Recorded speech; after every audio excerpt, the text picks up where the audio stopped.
Oh bonjour à toutes et à tous fans de films de super-héros et bienvenue pour la critique du film Batman Gotham by Gosling qui est en fait une adaptation de comics qui est sorti en 1900 à peu près, qui en fait était, alors il y en a eu deux, des comics sur Batman mais qui changeaient son histoire, ça veut dire qu'en gros on vivait un Gotham dans les années 1800-1900, donc un côté très steampunk.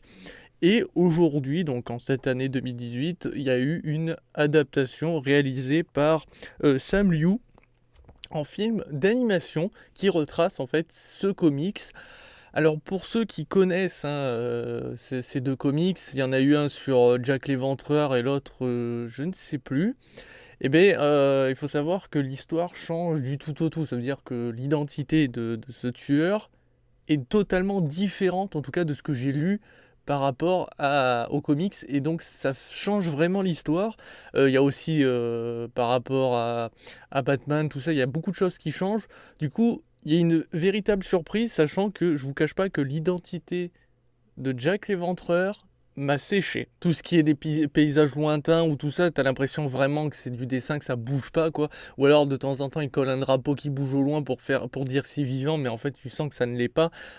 Donc c'est pour moi le seul bémol dans l'animation, mais globalement, elle est de qualité, que ce soit les explosions, que ce soit les animations, même si là aussi, bon, je sais que c'est difficile à animer, mais souvent les cheveux, par exemple, pour une femme, vous savez, des fois, là, des petites couettes comme ça, des trucs. Ben là, en fait, c'est collé au visage, donc t'as l'impression qu'en fait, c'est de la barbe. Alors que quand tu regardes les hommes, c'est de la barbe et c'est pas des cheveux. Et du coup, c'est un peu compliqué. Il y a que suivant certains plans où tu vois que c'est un peu décollé. Mais bon, faut vraiment être pointilleux, mais sinon, globalement, c'est vraiment de. Enfin, moi, je trouve que c'est toujours aussi magnifique. Mais en fait, c'est surtout au côté de l'histoire qu'il y a un vrai bémol. Parce que je pensais qu'ils allaient tenter quelque chose. S'ils changent l'histoire en changeant l'identité de Jack et tout ça, pourquoi ne pas proposer un Batman beaucoup plus violent? On voit Batman casser des jambes, tout ça, mais on ne voit pas Batman tuer. Or, on est dans un vieux Gotham, dans les années 1900, tout ça, donc il y a une atmosphère. En plus, on est avec Jack l'Éventreur, un tueur en série quand même qui tuait malheureusement de nombreuses femmes. Et il y a un côté morbide, et justement, pourquoi ne pas profiter de l'occasion de faire une réinterprétation de ce comics-là pour offrir quelque chose d'assez sombre et d'assez rare, puisque c'est vrai qu'il n'y a que dans les vieux comics où on voyait Batman tuer, or là non. Et c'est triste parce qu'en plus dans le film, à un moment, t'as Batman qui dit oui, ben il y a longtemps, oui, effectivement, je tuais. Mais, enfin, je tuais ceux que j'arrêtais, tout ça, je les tuais.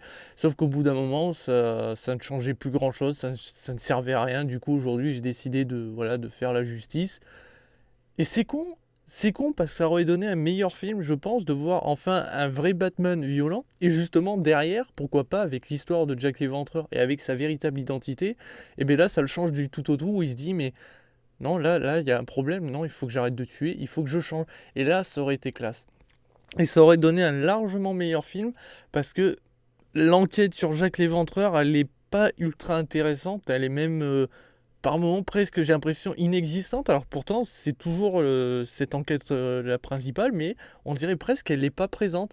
On le voit chercher, mais c'est plus par du hasard. C'est-à-dire qu'en gros, ah mince, j'ai trouvé qui pourrait être la prochaine victime, et il tombe par hasard sur Jack, mais on va dire, il n'y a pas un vrai travail d'enquêteur qu'on peut voir, sachant qu'en plus, Batman, bon là, dans cette époque-là, ça serait le précurseur des empreintes ADN, tout ça, mais c'est montré une fois, son labo de recherche et tout, mais et puis après c'est oublié. C'est comme au niveau des gadgets, alors forcément, côté steampunk et surtout dans ces années-là, forcément il n'y a pas la technologie de nos jours, donc ça veut dire qu'on a un Batman qui utilise par exemple un grappin avec du gaz et tout, c'est pas la même technologie, mais justement, pourquoi pas avoir poussé le concept encore plus loin, même s'il y a un moment il sort une machine d'un autre monde, tu t'y attends tellement pas, ça arrive à la fin, bon c'est pour un plan qui dure même pas 2 minutes, mais ça fait plaisir. Mais encore une fois, voilà, il y a un mais, on veut proposer quelque chose, mais pas trop non plus. et ça fait vachement frustrant. Et pourtant, c'est dommage parce que tous les personnages que vous allez retrouver, donc on va retrouver exactement la même histoire de Batman, ça veut dire qu'il a perdu ses parents, tout ça, blablabla. Mais on a plus ou moins tous les personnages charismatiques, on a des noms connus, on a Poison Ivy, alors elle s'appelle pas Poison Ivy, mais elle s'appelle Ivy et c'est la femme plante. Il y a un moment, on entend le nom de Strange, j'en dirai pas plus. Il y a bien sûr le commissaire Gordon, qui alors ici est d'un charisme.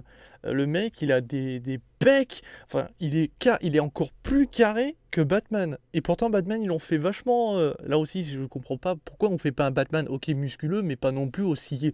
Là, on dirait que le mec, il est gros, mais musculeux à la fois. C'est vachement bizarre. Bon, le look Batman est assez space, hein. C'est un vieux Batman un peu bizarre. Il a des oreilles et tout. Mais ça change, ça fait plaisir. Donc voilà, on a des personnages charismatiques connus, euh, et j'en dirai pas plus, je vous laisse quand même la surprise de certains. Ils ont tenté des choses, ils ont tenté de changer l'histoire, donc je parle de l'identité de l'éventreur, je vais pas en parler plus parce que je veux pas vous spoiler, et je vous avoue que je me suis un peu fait chier dans ce film, mais quand j'ai appris l'identité de l'éventreur, je me suis dit, mais putain, mais ça aurait fait tellement un bon film, un vrai film où on tente quelque chose comme ça. Certes, les fans vont hurler, mais c'est magistral. Ça fait quelque chose d'exceptionnel. Oui, on a bien sûr Alfred qui est présent, mais en fait, il y a très peu de personnages qui ont une autre personnalité qu'on a l'habitude de voir. En fait, c'est juste exactement Batman, mais dans un vieux Gotham. Et c'est ça qui est con. C'est pour une fois que tu nous proposes quelque chose de nouveau. Bon, oui, c'est dans un film d'animation, c'est con, mais on sait que souvent ils sont de qualité, l'animation est de qualité, tout ça, donc autant nous proposer le concept au-delà de ce qu'il aurait pu nous proposer, vraiment aller au bout, voilà, faire quelque chose de plus noir, plus sombre, avec Jack l'Éventreur, quoi. Avec une vraie enquête de recherche, ça aurait été excellent. Et non, là on se contente d'un Batman qui, oui, castagne et les combats sont plutôt, ouais, voilà, ça manque pas d'impact, mais en même temps, dans un film d'animation, voilà. Même si d'ailleurs, de ce côté-là, c'est quand même drôle, c'est qu'à un moment, Batman se prend un coup dans le nez, un coup de genou dans le nez, il pisse le sang, tu vois, il a deux traits de sang, et plus tard, il se reprend un coup de genou de la même manière, et il repisse le sang de la même manière. Il y a un moment, les gars, je sais que vous vous foulez pas dans l'animation, mais enfin, quand même, il faut arrêter de prendre les gens pour des cons. Enfin, voilà, il y a deux, trois petits trucs comme ça que je trouve qui sont pénalisants. Après, il y a une scène qui m'aura fait rire, qui m'aura fait sourire dans le calèche. J'avoue que aujourd'hui, nous, c'est dans les bagnoles qu'on fait, enfin, qu'on fantasme dessus pour certains ou certaines. Mais j'avoue que dans les calèches, ça doit être assez space. Et voilà, Bruce Wayne nous sort le grand jeu, ça fait plaisir. Donc, honnêtement, je vais lui donner une note de 3 étoiles sur 5. Honnêtement, j'étais parti sur un 2 étoiles, mais je vais lui donner le dernier point, voilà, ce troisième point, pour l'identité de Jack l'Éventreur. Pour moi, c'est la plus grosse réussite, et vraiment là où ils ont mis leurs couilles, on va dire, sur la table en disant, on va changer clairement l'histoire de base et on va tenter quelque chose, puisque je rappelle que, encore une fois, ces comics, c'est un univers parallèle, voilà, c'est que dans l'univers Batman, t'as 50 millions d'univers et des fois, bah, t'as des trucs un peu plus what the fuck, voilà.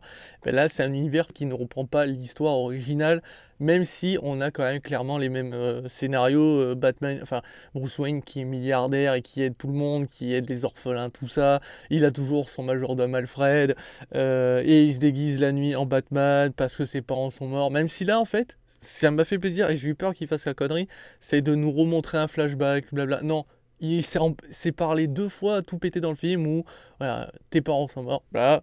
Et plus tard où il y a une femme qui lui en parle vite fait, mais c'est tout. Donc, ouais, vraiment mitigé, c'est pas le meilleur film d'animation sur Batman et c'est vraiment pas celui qui tente le plus de choses, à part sur Jack l'Éventreur. Mais même là, hein, ce personnage est sous-exploité. On le voit tuer une fois, puis après, certes, on retrouve des cadavres, on le voit pas plus tuer, on le voit pas plus mutilé. Alors que pourtant, apparemment, il fait ça pour mutiler les femmes parce que il les déteste, tout ça. On aurait voulu voir plus de choses, peut-être un peu plus choquant, mais un peu plus sombre, mais qui aurait collé totalement à l'atmosphère que nous avons ici. Enfin bon voilà, donc je vous invite moyennement à le voir. Si vous voulez connaître l'identité de Jack l'Éventreur et voir quelque chose de vraiment couillu à ce niveau-là, ok. Mais vous attendez pas un gros film, c'est quand même plutôt ennuyeux, je trouve. Et c'est dommage. Donc voilà qui conclut cette petite critique. Sur ce, tchuss les amis.